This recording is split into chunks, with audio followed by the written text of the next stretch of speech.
Welcome, welcome, welcome. As you know, we tune in every Tuesday, same time, 6 p.m. And we try to talk, at least I try to talk to guests that I either know well or recently met who are experts in their field to discuss a little bit and share with the community what resources and information is out there for us. We just didn't know. So for the month of March, the goal is to talk to guest speakers who are educators in their different fields, different schools, different environments, whatever they're doing to help our youth. So today I have Rashard. Hi, Rashard. What's going on? What is that, your sexy voice? No, that's That's your normal? So I definitely just had a cold these last couple of days. Oh, that's So what I'm that going is. for like a light-skinned berry white. Yeah, that's exactly what it sounds like. You're right. I mean, I can't help it right now. But, All right. Did you at least have a cough drop or something? you know, I don't. The ginger beer is going to help with that. Got it. That works. So a little bit about how I met Rashard. Let me tell you about how he stalked me in the lobby of, of the Chrysler House.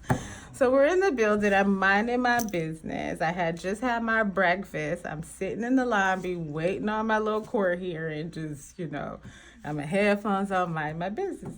So anyway, we're at this long table, and this young man sits at the table. And I'm just like, oh, okay, I'm still mind my business. I'm typing away and preparing. And then he waves. Hello, ma'am. Hello, ma'am. And I was like, I'm like, no, what are you doing? Well, anyway, we end up talking, and we have such a great conversation talking about how we individually and collectively help the community Absolutely. in our own lanes and in our own ways. But I'll let you share your part of the story. Because I don't know, you may not agree with what I just said. No, that was, yeah. That's what happened, right? I mean, essentially. Yeah, see? Okay. I don't know about the man part, though. And the waving like a boy selling newspaper outside. Hey, all right.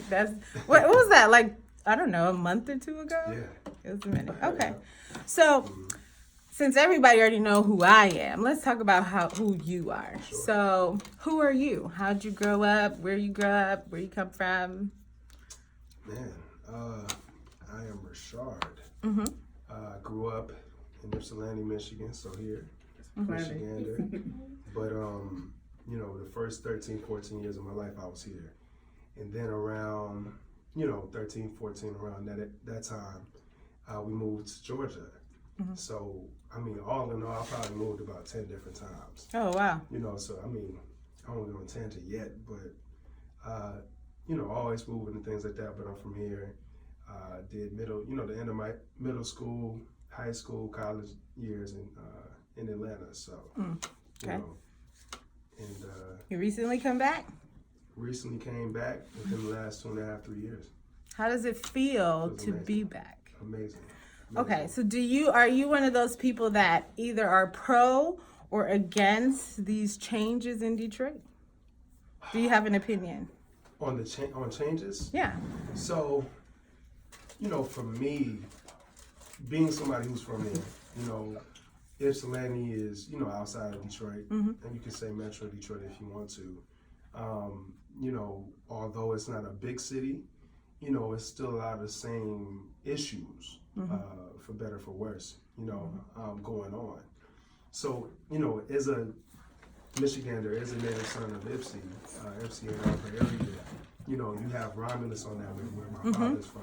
You have Inkster, which is around the corner. That's where my family is also from. And then, Detroit, the big brother of all of those cities. But what you see is a lot of amazing people. Most of them don't have a lot of money and things like that. So, just my childhood always really stuck with me. And when you go to Georgia, it's like, by the time you're 13, 14, getting ready to drive, you kind of form your first identity, right? Your first who you are.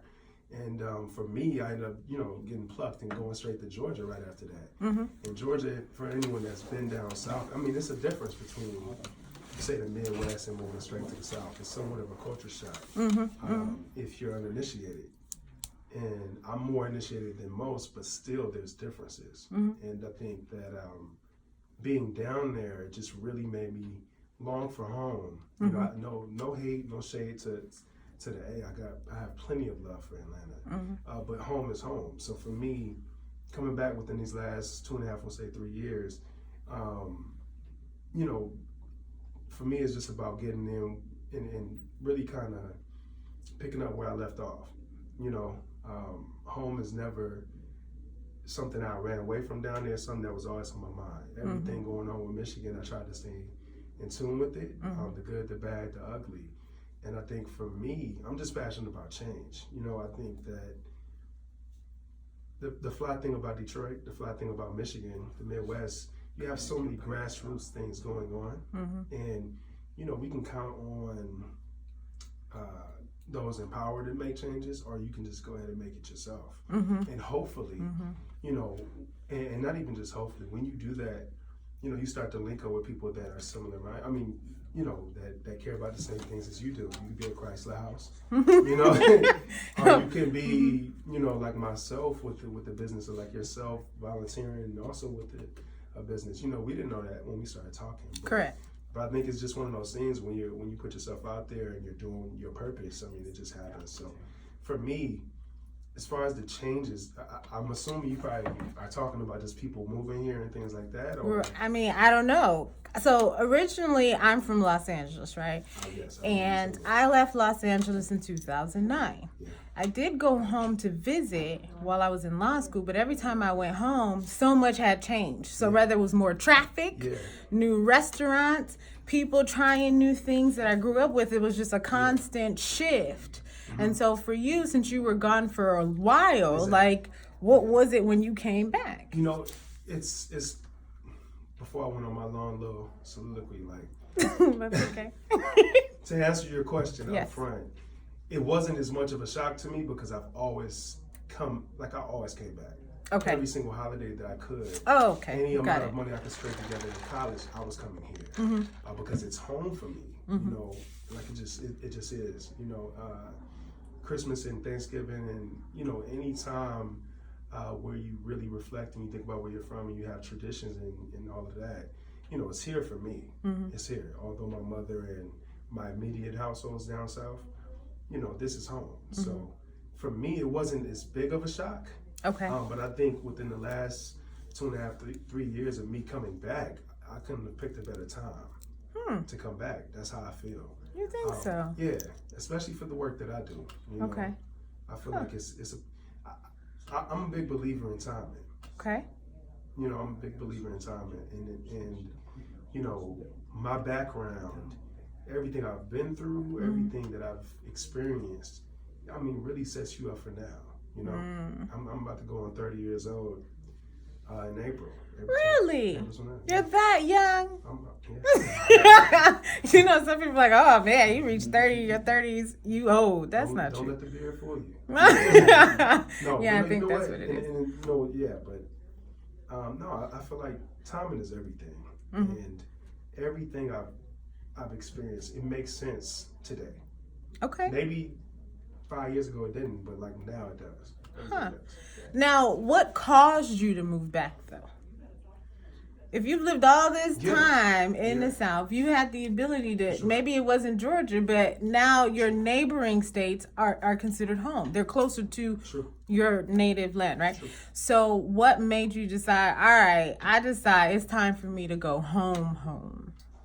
You know what? I guess it goes back to that timing thing. I found a school, a really cool school that at the time, you know, I was really fascinated with. I'm no longer there. And that's okay. You know, some things are for seasons, but, you know, I got an interview there. They flew me out, actually. Okay. They fell in love with me. I crushed, you know, all my sample teachers and things like that. And I pretty much was hired on the spot. And, Okay. you know, it was one of those situations like, man, you know, I've been trying to come back home, right? And of course, funds and things like that will prevent you. But it's always called me so that I could do, just really serve my people, honestly. And that's, Midwesterners, Michiganders, especially those that I can relate to the most, which are, the disenfranchised, those who, I'm big on equity, I'm big on inequality. So for like me, I don't forget where I've come from. When you move as much as I've moved, and anyone who I've met who tends to have a family who's in the Army or in the armed forces and things like that, they're like, "Oh, you're an Army brat." I'm like, "No, I'm not, but I just moved so much that I can relate to you." And like you start to, that's probably why we started talking out of the blue. It's not awkward for me in any way to do that. I think I wouldn't have any friends if I didn't do that. When you're switching to school every year, like that's true. You have to learn how to make friends. And for me, like it's a blessing because it was like a training ground to run a business. You know what I'm saying? Because I'm the total opposite. I was like, if this man don't leave me alone, I do not talk to strangers. Let me say this too. Like you have a really cool style. Oh, thanks. Like it's really cool. Like everybody in the studio right now is nodding because they're like, yeah, she does. It's different. Thanks, guys. Like for me, I just like unique people. Because it means you're original. You know what I'm saying? That means you have an original thought. That means that you can, like, you're not really, you know what I'm saying? And for me, my experience, original people tend to have a lot of integrity, and I'm big on that. So. Oh, so you spotted all that in me in my red coat and said, "Hello, ma'am." I'm not gonna say that. Hello, ma'am. Excuse me. I'm only 29 years. I didn't do that. I did not. That's definitely not how it went. Okay, all right. No, I'm happy. I'm happy I did it. So. Yeah, because you couldn't be on the show, so I'm glad you did say something, whatever it was, since it wasn't "hello, ma'am." All right. Well, I'm pretty sure it's about food. If I'm just gonna keep it. It was because I had went to Dime Restaurant for breakfast, and what happened is you were in the lobby and you had just gotten some food from there. I went to the place next door. That's what it was. And we were talking about food. You're right. All right. I'll give you that. All right. You're lying on yourself. Hey, listen. The one thing my mom knows, I love food. So if I messed it up, what that means is I need to try the restaurant next door.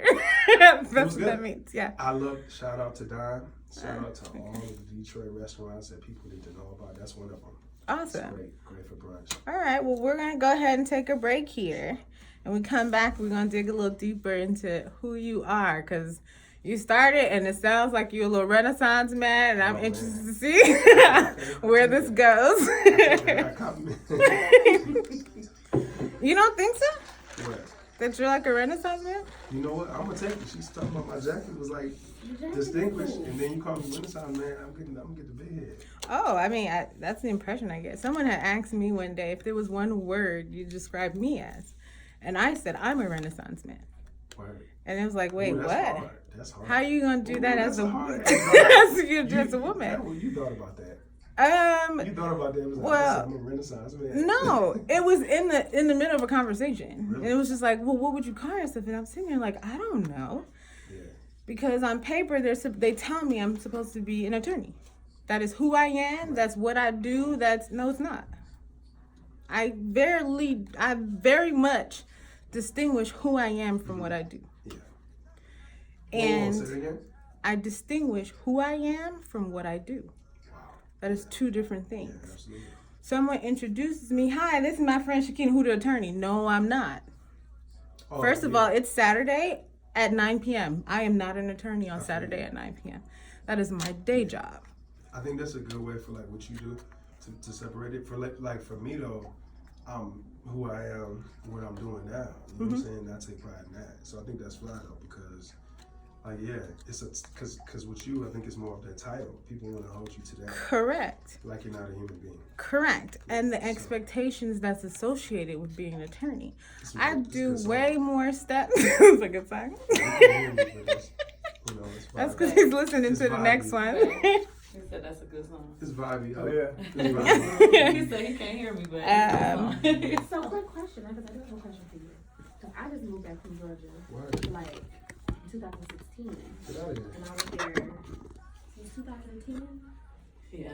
Yeah. I was a guest speaker. That's Rashard. Where you from? I'm from here. Where? Detroit.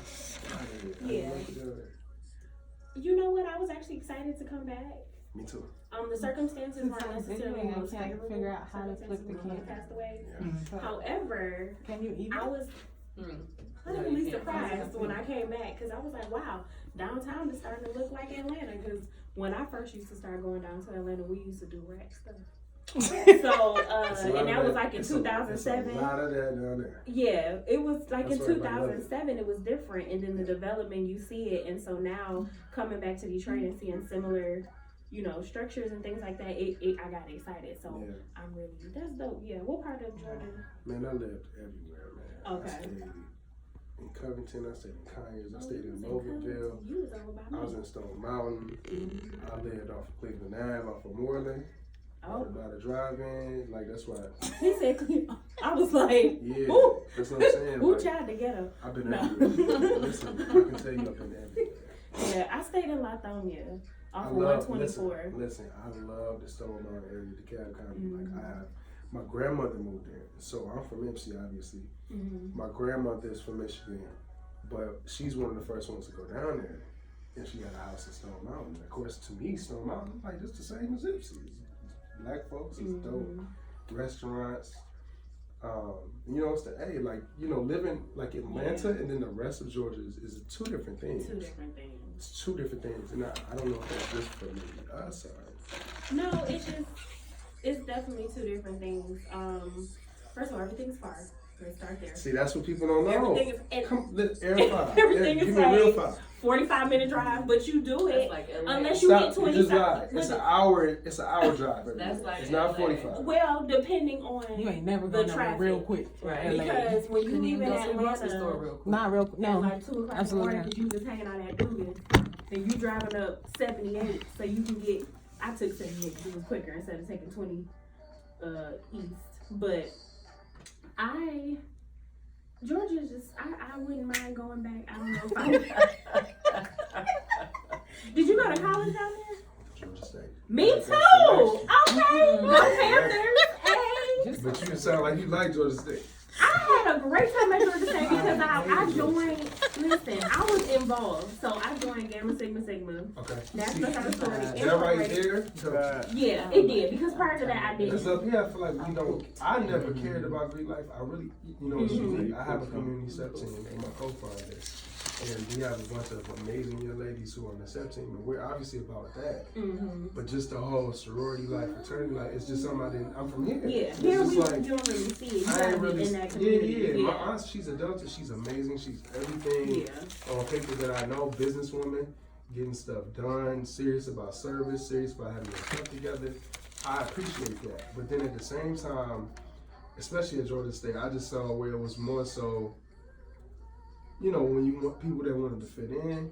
And That's exactly what it is. And there's nothing wrong with that. It's just for me, I was like, yo, I'm working, I'm already, I'm this, I'm working 3 jobs. I don't got time to be chilling in this quiet trying to look cool. I am cool. That's how I feel. That's how I felt too. And I you know gotta what? believe that for myself. And that's why I joined Gamma Sigma Sigma over the Divine Nine. Wow. Because honestly, when I pledged, I was 26 years old. I was the oldest one on my line. The youngest one, I think she was 18 at the time. So I was like the mama, even though I was still young. But I was even young. I was older than my DPs. So it was a much different experience because by the time I pledged, I already knew who I was. Like, I literally used to tell people, I would take these letters off. Like, we don't have a problem. We can have this conversation without these letters on, honey, because I don't need this. Like, so, and it was just different. I really enjoyed it. And then Gamma Sigma Sigma is not widely recognized outside of the Southeast region. I mean, of course, we have them all over, but, down south, it's Gamma Sigma Sigma, Alpha Phi Omega. They're huge down there. So, but we're still not Divine Nine. So, if you pledge an organization like that, it's not because you want to be popular. It's because you actually really believe in service and giving back to the community, serving the underprivileged, underrepresented, underserved. That was our thing. So I was excited, and then so I was exposed to what's the AUC? So I was always at Spelman, always at Morehouse, always at Clark. So my Georgia State experience was way. That's Yeah, for I had a me, great time. I was unplugged. Because you know you want to say you were kind of front. From Loganville. Yeah. Yeah. From Loganville. That's over an hour and a half. That's an hour and a half from people. Yeah. So as somebody who lived in Metro Atlanta, you already know times that by 3 if it's traffic. Oh, Or yeah. 2 easy. Oh, yeah. Easy. What was it, 275? Yeah, 275? Man, yeah. All I know No, not is 275. 278. I became addicted to GPS apps there. Because nothing makes sense. It's 66, something like that, Peachtree, something crazy like And then that. you switch going across the street. It's And it called. turned to something else. Punch. Joseph V. And you- Lowry. Joseph turned V. into this, Lowry turned and into then that. Punch. I'm like, man. And yeah. I'm used to second being second, Cass being Cass, Yeah. Tyler Road being Tyler Road only. You know, 8 like, Mile being 8 Mile. like, If I I know where don't- 8 Mile is, I know how to get home. Yeah, not in and Georgia. I'm you have a to hood GPS. directions type of person. Bust a left at this, and you're gonna see it on your right. Okay, cool. Because I used to ride my bike here. You can never do that. No, you can't do that. Definitely. It's You not will be lost. walkable. You know, nothing's walkable other than Decatur.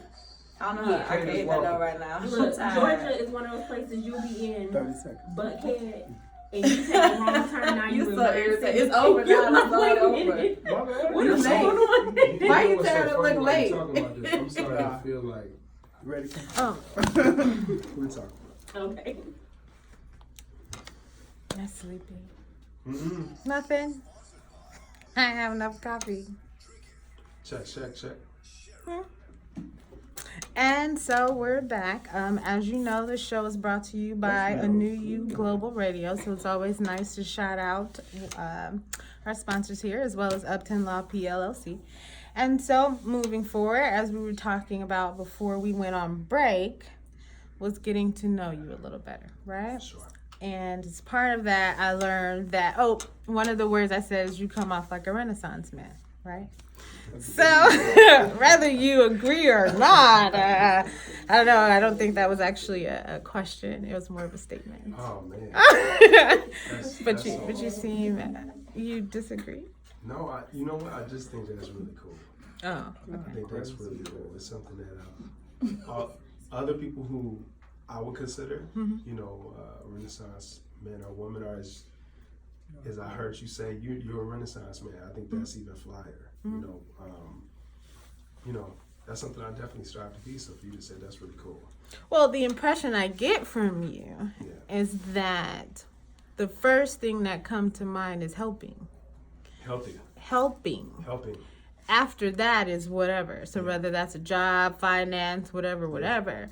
But because we've met up now 2-3 times. Yeah. And so every time I've met you, it's the same thing that have come to mind. Yeah.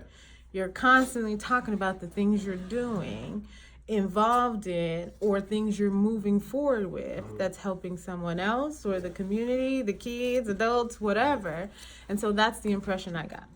No, that's wild. Yeah, you're spot on. That's my job. I investigate people and their character traits. You doggone right. MySpace. Yes. I'm just kidding. So what I want to know, as it relates to you and what you're doing, is what actually is your passion? Do you know? Yeah. Okay. What is it? You kind of just alluded to it.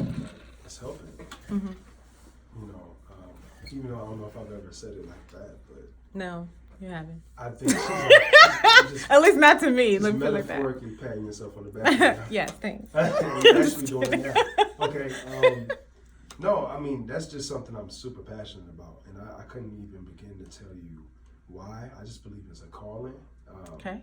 If I went deeper into my story and like how I grew up and stuff, that probably would, you know, it would make sense and say, oh yeah, it makes sense. But when you're going through things, you're not sitting, you know, you're one of the only people when I spoke to them that said, you know, everything that you wrote on paper back when you were younger has happened.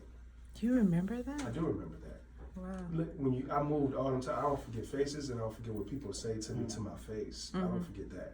I forget everything else. I won't forget that. All right. And also because it was so shocking to hear because it's so beautiful. And it's something that, you know, it shows a good bit of determination and things like that, but it just also shows just a lot of amazing things. But for me, Thanks. oh, absolutely, absolutely. But yeah, for me, growing up, not having a lot of money, moving in some of those moves, you're in the country, you're in the city, you're in the burbs, you start to kind of piece things together. On top of that, as soon as I was born, my father was in a car accident.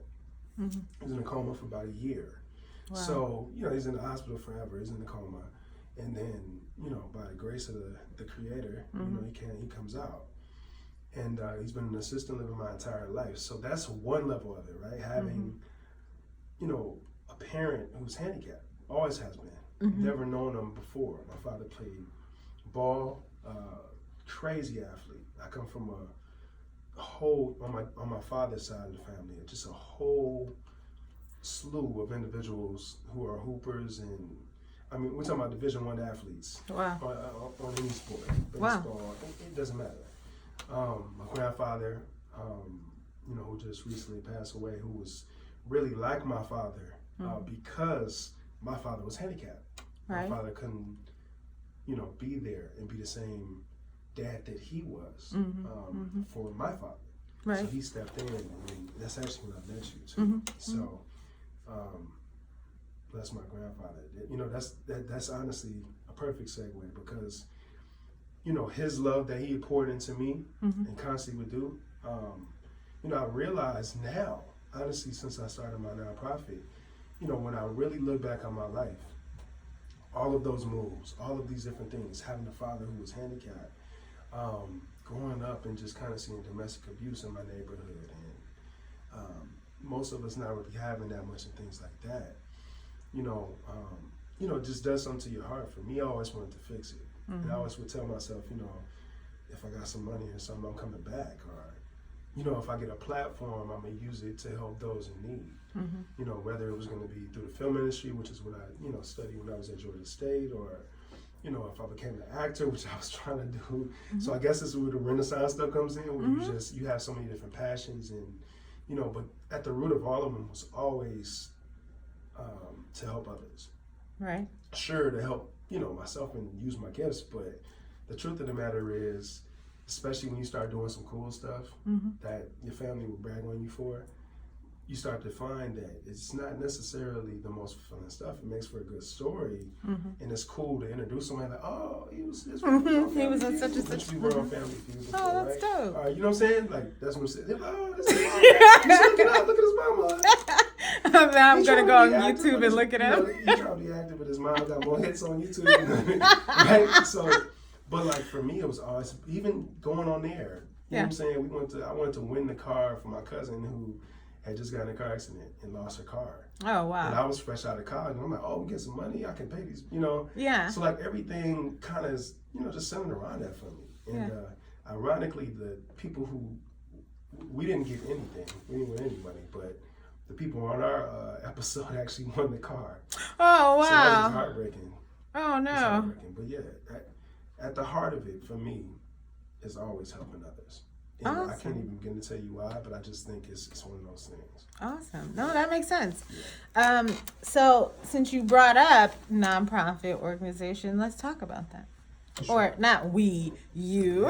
Sure. I'm trying to see how I can get involved in it, but I need to understand exactly what all you guys do. Sure. So my nonprofit that I co-founded with my co-founder, Adriana, who's also an educator like myself, is Class Act Detroit. So what we do a lot of different things, but to put it in a nutshell, we're youth advocates, pretty much. So we're two teachers who, believe in culturally relevant teaching, who believe in engaging classrooms.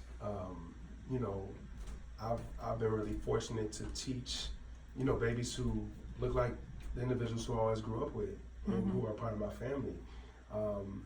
And that's no shade whatsoever, but that's always helped me because it's helped me to relate. But if I was somewhere else in a different community, it would, I would be just as excited to engage their culture and to show them in the textbook. But what we do is, engaging instruction, and predominantly it's about arts education. and after school program. So, it's a nonprofit after school program, focused on the arts. Our two most popular programs are music and dance. Okay. And specifically, we have a community step team, and we teach hip hop, and then in Palm as well. And then on the music side, we're all about hip hop. So what part of it do you do? You dance? You part of the step team? I'm the stepdad. Oh, so okay. So I have a performance background.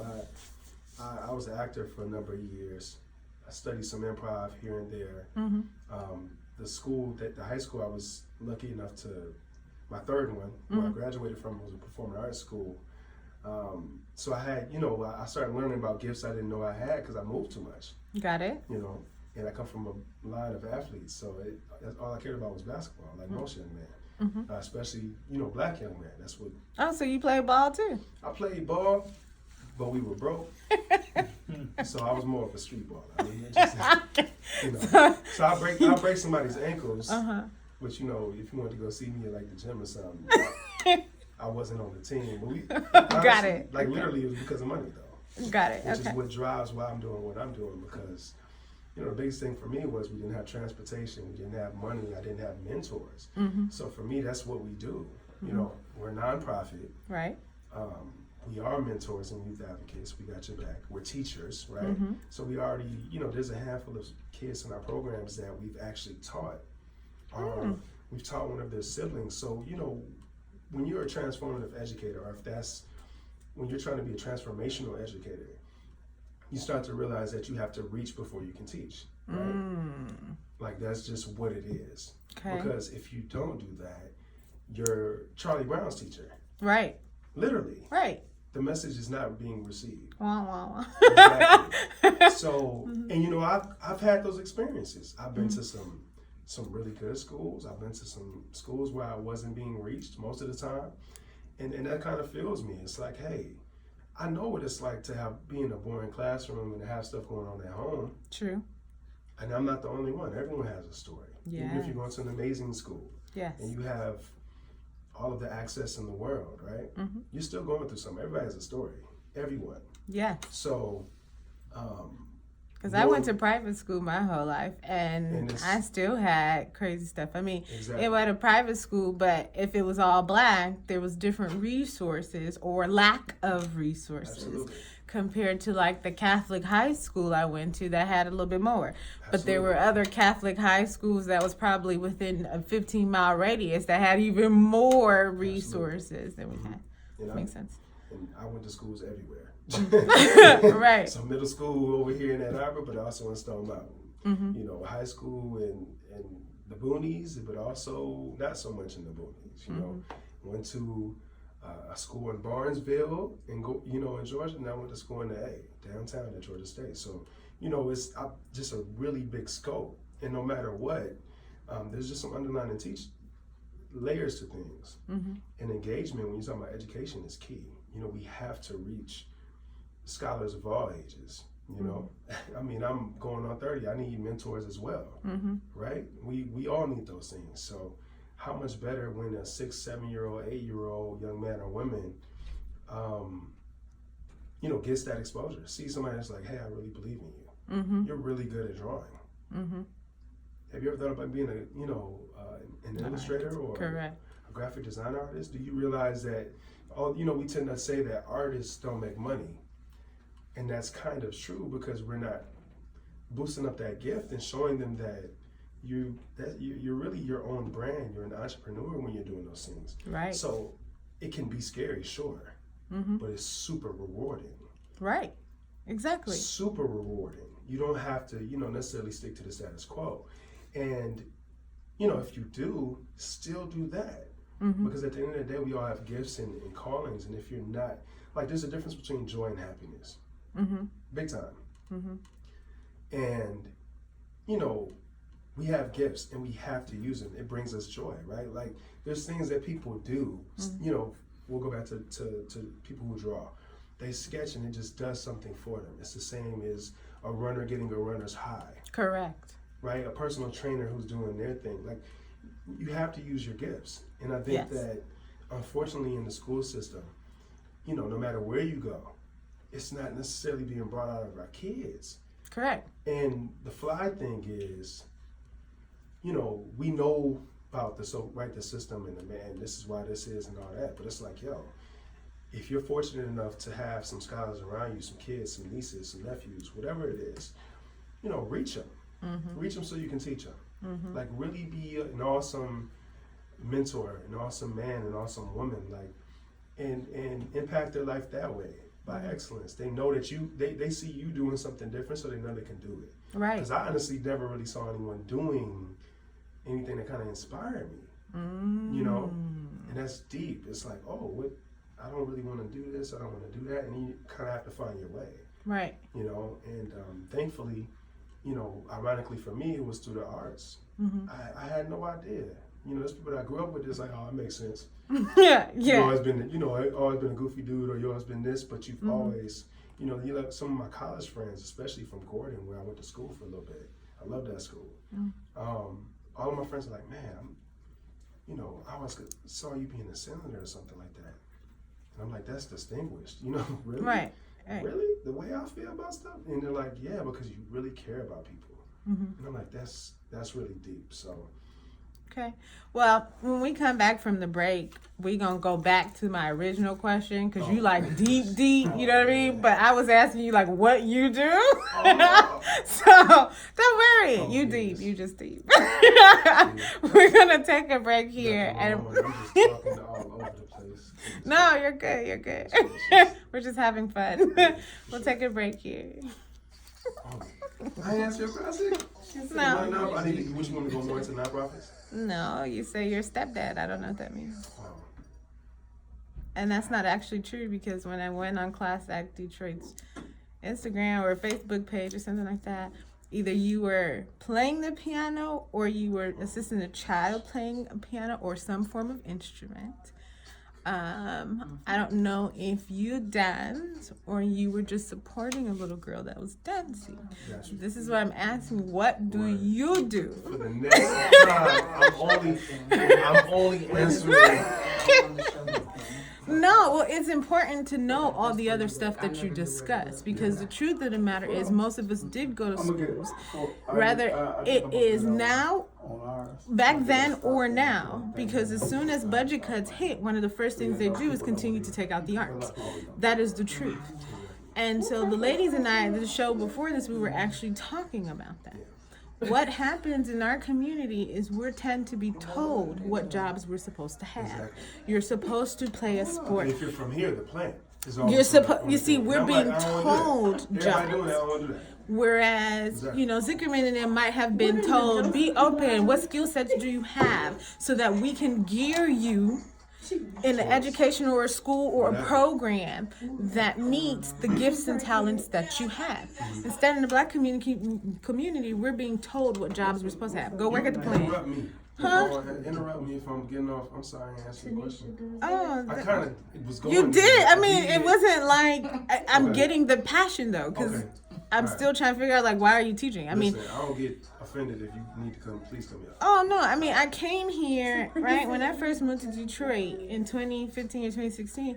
I'm hearing about this fleet of teachers that are leaving.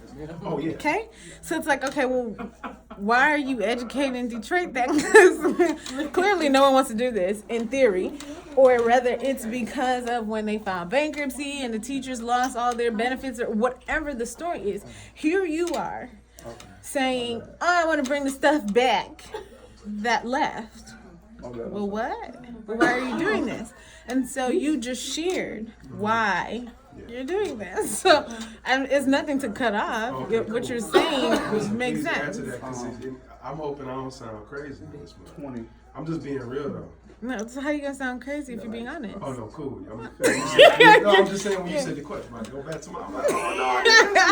No, because I want to hear a bit more about. Sure. Because if I wanted to get involved, I don't know what Class Act offers. I understand now why you co-founded it, though. See what I'm saying? Yeah. I'm just following because, see, when we last met, that's what we were supposed to talk about. And what ended up happening is this. Correct. So I never actually learned what Class Act Detroit does and how I could have gotten involved. So I'm like, okay, I got him this time. Now I gotta make sure I Ask me the know. questions, 'cause I don't want to go.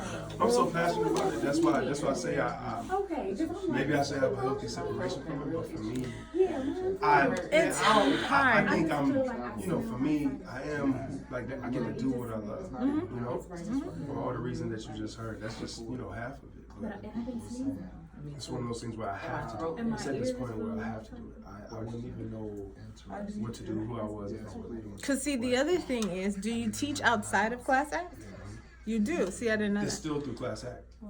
So I'm not in school anymore. Okay. I still teach, but it's after school and we have community partners. So I teach. Wait, don't tell me. We'll do it on here. Yeah, because then I don't want to know all of it. But yeah, see, I didn't know that either.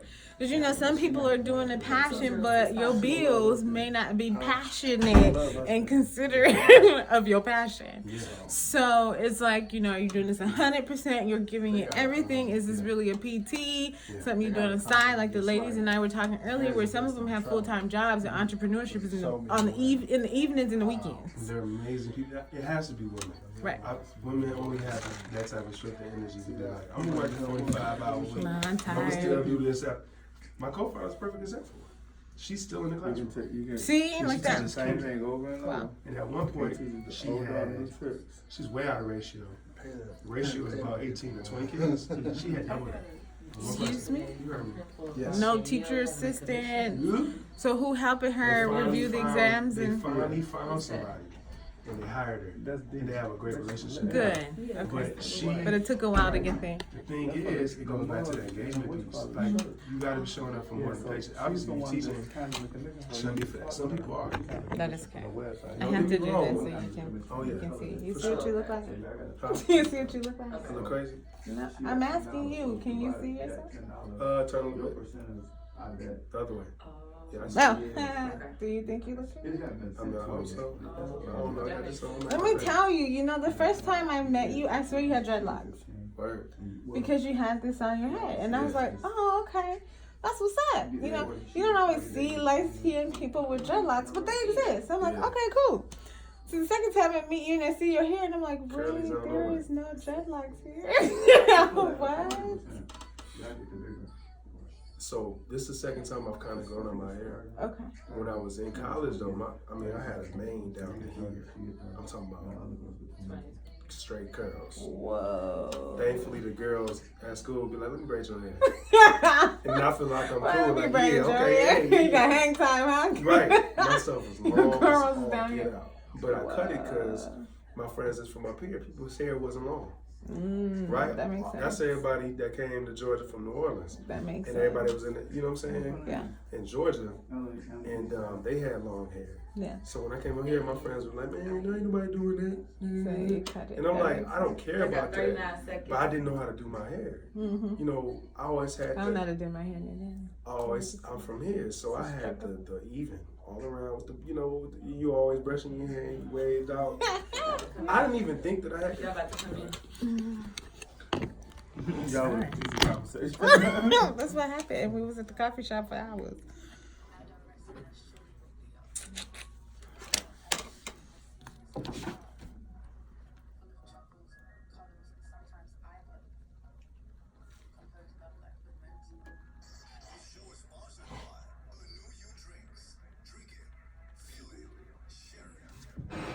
All right, so we're back, and we're going back to the question that we talked about. That's okay. Understood. Ain't nothing wrong with that. You'll be surprised how many people don't know their passions. Yeah. Right? They're just working. They're just trying to live. They're just trying to survive. That they lose sight of what their talents are, their gifts are, what they care about. Absolutely. Right? So this is fine. So, Class Act Detroit. Class Act, my baby. Right. Now, what do you do Sure.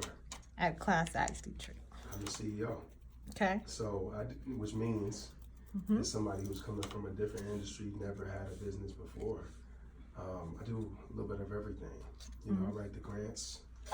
I'm the first person of contact, first point of contact. I'm the face of the company because my wonderful co-founder is still in the classroom.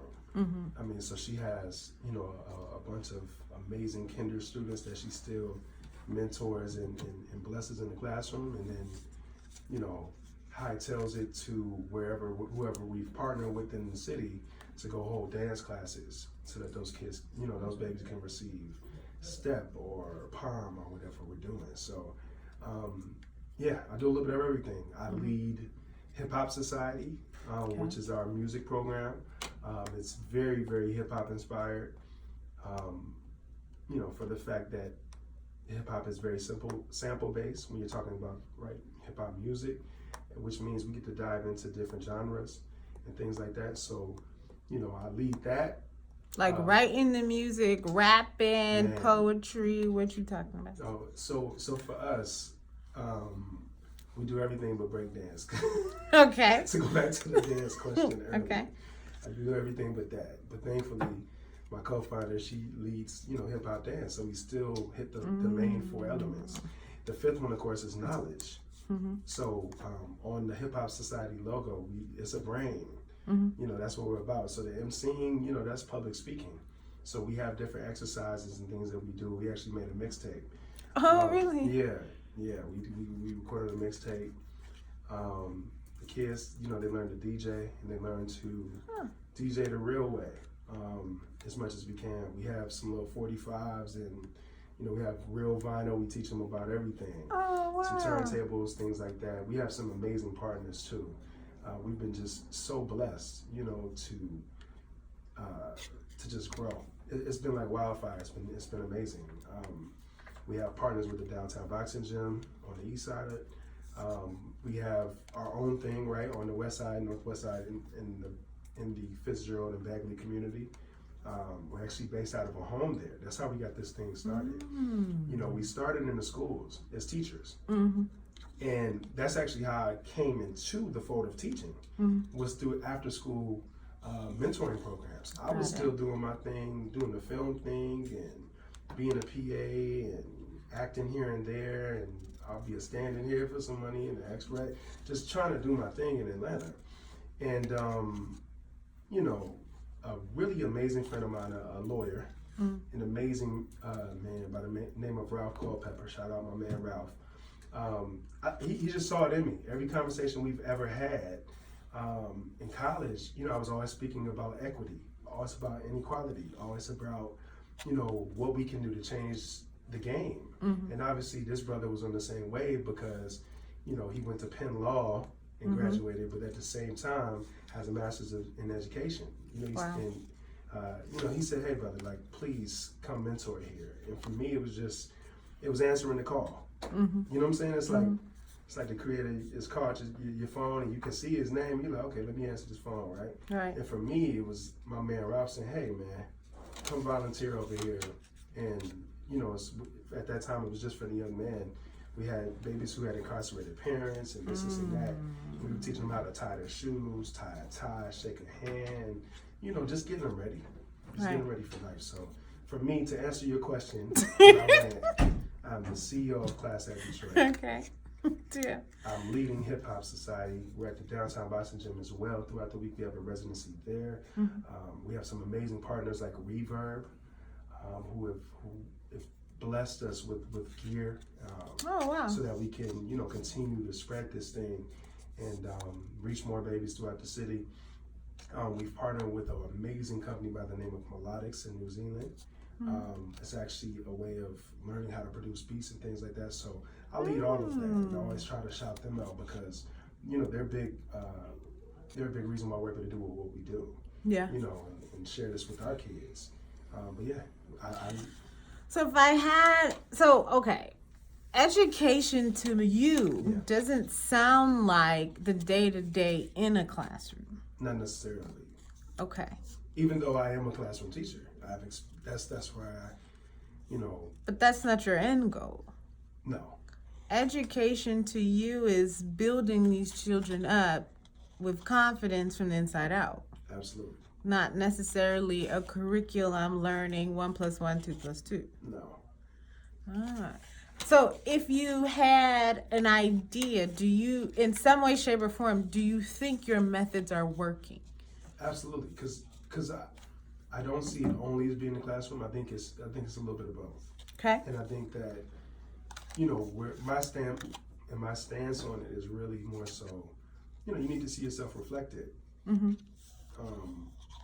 I kind of find it, you know, difficult to talk about Christopher Columbus Okay. to a group of young babies in, you know, off of Cleveland Ave. Mm-hmm. You know, that's a difficult thing. You know, we're talking about a person who, you know, raped and pillaged and came through and just decimated.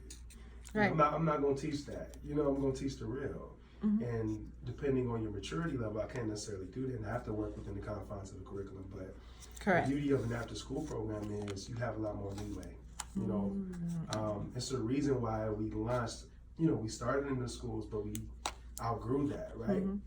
That means that we can't have outside kids coming in. That means that we can't necessarily deviate from the curriculum. So it's still very important, right? We still need to get our kids, you know, on grade level.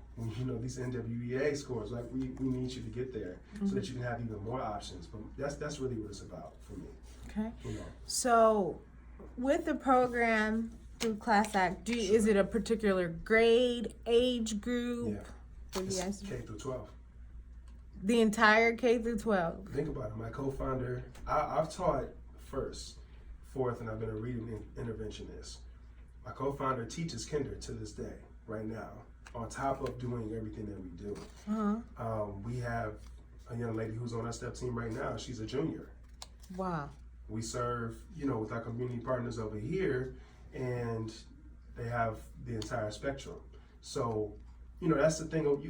What you learn, especially in elementary classrooms, is you learn how to differentiate. Right? You have to be passionate about that, because if you're passionate about equity, then you understand that everyone who's walking through the door doesn't have the same story. Correct. Right? Yeah. And it's like you have to feed them what they need. So for the older kids, I can just pretty much take my lesson and speed it up, right? So for my elementary babies, I can slow it down. If you're in middle school, we're hitting it. High school, we're running, right? And you know, it works. But the beauty of it is they're always engaged. Okay. And I think that's really kind of what we stand for. That's what we do. I mean, Is it for a period of time? Is it like a 1-year program, 5-year program? listen, Whatever you got. as far as if you ask me, it has no end. You know, Okay. This is me on the platter. This is my co-founder on the platter. You know, this is a mission. You know, it's pretty much hip hop education, and it's not just so that you could be a b-boy, right? It's so that you can have that confidence, and so that you can, you know, master something and see yourself reflected. You know, we talk about soul music, funk, we get dabble in country, but then we're able to go there and talk about historical things that we wouldn't be able to do through a traditional curriculum necessarily. But that's where I learned how to do that in the classroom. You know, you throw on an instrumental and you do supersonic phonics with the supersonic beat playing. You know, or you do things like that, and it's super engaging. Okay. So do you guys take volunteers? Do you Absolutely. have volunteers? Are you Absolutely. looking for volunteers? We are looking for volunteers. Thank you for the alley-oop. Okay. Full on alley-oop. I'm not going to pull a Kobe on it. We are looking for volunteers. We're looking for anyone with integrity, anyone who your mission aligns with ours. For us, that's servicing Metro Detroit. That's helping those in need in any capacity. We have lots of academic resources that we, as teachers, that we've amassed, that our partners share with us and things like that. That's for you. So please reach out to us. You can hit us up on Facebook, Instagram, or on Gmail, our website. Everything's at Class Act Detroit or www.classactdetroit.com.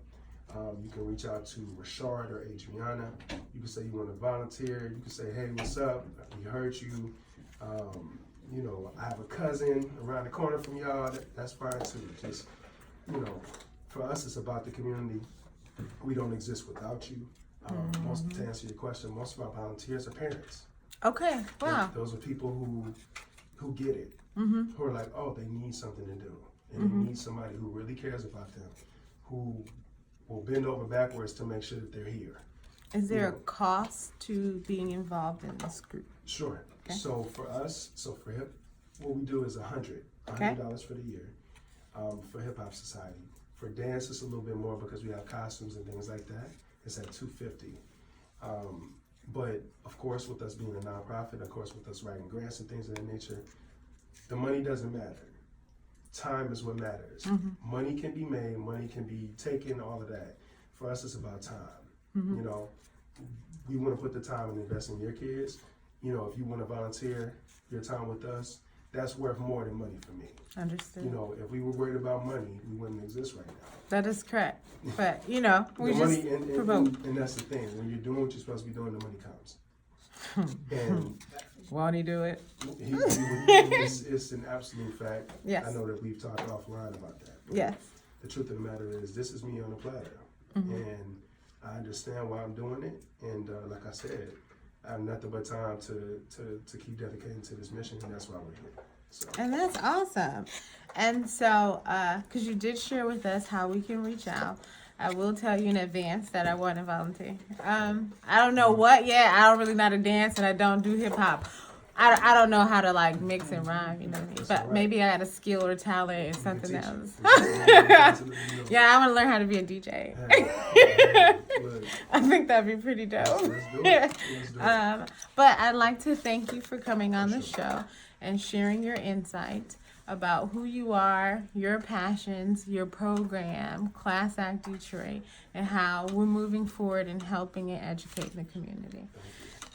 With that, audience, thank you again for tuning in, and we'll catch you same time, same place next week. Hey. Hey, Oh man. what'd you think? Did you like it? I appreciate